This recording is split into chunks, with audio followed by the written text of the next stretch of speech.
পুরো টেনশন নিয়ে নিছে ওর মধ্যে। যদি আমরা হেরে যাই বরিশাল, আমি বলছি বাবা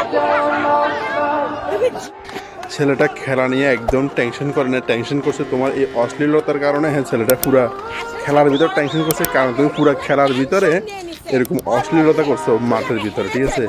তাই তোমার ছেলে তোমার নিয়ে অনেক টেনশন আসলো, বুঝছো? ভিডিওটা শেয়ার করে দিবে।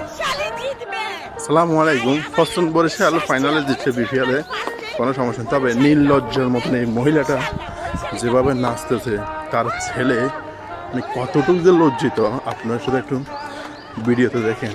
ছেলে মাকে বারবার ইশারা করতেছে, মানা করতেছে, মা তুমি এতগুলা পরপুরুষের সামনে নাচিও না, ঠিক আছে? ছেলেটা খুবই লজ্জিত। দেখেন ছেলেটার চেহারাটা দেখেন, এটা হচ্ছে ওনার ছেলে। আর উনি নির্লজ্জভাবে এত বড় একটা ছেলের মা হয়ে হাজারো মানুষের সামনে এভাবে ডান্স করতেছে।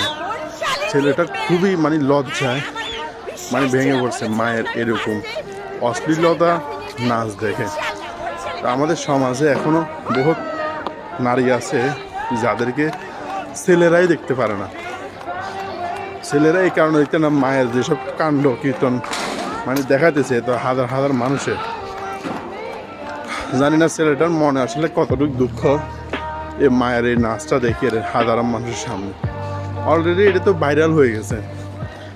তো এটা মানে আমার নিজের কাছে খাওয়া যায়, একটা মা এত বড় একটা ছেলের সামনে এভাবে অশ্লীলতাভাবে মানে নাচতে পারে, তো উদ্ভট অঙ্গিতে, এটা খুবই খারাপ লাগছে। তো ভিডিওটা শেয়ার করে দিন আপনারা। ওকে, আল্লাহ হাফেজ। এরকম মহিলা যাতে আর কোনো সময় নাচ গান না করে ক্যামেরার সামনে। ওকে, আসসালামু আলাইকুম।